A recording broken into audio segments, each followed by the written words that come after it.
রাসূলুল্লাহ সাল্লাল্লাহু আলাইহি ওয়াসাল্লাম এর বার্ধক্য ও চুল সাদা হওয়া।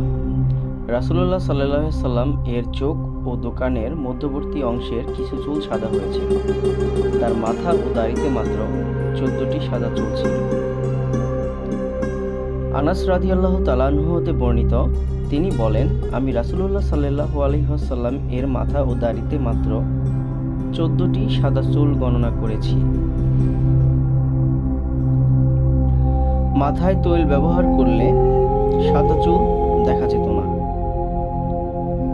জাবির ইবনে সামুরা রাদিয়াল্লাহু তাআলা আনহু হতে বর্ণিত, একদা তাকে রাসূলুল্লাহ সাল্লাল্লাহু আলাইহি সাল্লাম এর সাদা চুল সম্পর্কে জিজ্ঞেস করা হয়েছিল।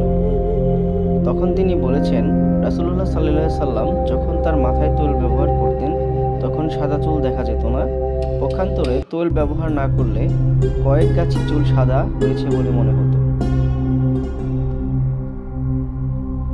কয়েকটি সূরার প্রভাবে রাসূলুল্লাহ সাল্লাল্লাহু আলাইহি সাল্লামের চুল সাদা হয়েছে। ইবনে আব্বাস রাদিয়াল্লাহু তাআলা আনহু হতে বর্ণিত, তিনি বলেন, আবু বকর রাদিয়াল্লাহু তাআলা আনহু আরজ করলেন, হে আল্লাহর রাসূল, আপনার চুল তো সাদা হয়ে গিয়েছে, আপনি বার্ধক্যে পৌঁছে গেছেন। রাসূলুল্লাহ সাল্লাল্লাহু আলাইহি সাল্লাম বললেন, সূরা হুদ, সূরা ওয়াকিয়া, মুরসালাত, আম্মা ইয়াতাসাআলুন, ইজা শামসু কুবরিরাত আমাকে বৃদ্ধ বানিয়ে দিয়েছে।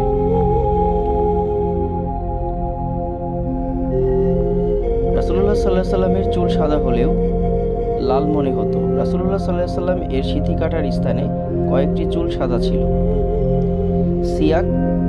সিমাক ইবনে হারব রাহমাতুল্লাহ আলাইহি হতে বর্ণিত, তিনি বলেন, জাবির ইবনে সামুরা রাহমাতুল্লাহ আলাইহিকে জিজ্ঞেস করা হলে, রাসূলুল্লাহ সাল্লাম এর মাথায় সাদা পাকা চুল ছিল কি? তিনি বললেন, রাসূলুল্লাহ সাল্লাল্লাহু আলাইহি সাল্লামের সিথি কাটার স্থানে কেবল কয়েকটি সাদা চুল শোভা পাচ্ছিল। এ চুলগুলো তৈল ব্যবহার করলে সাদা ঢেকে যেত।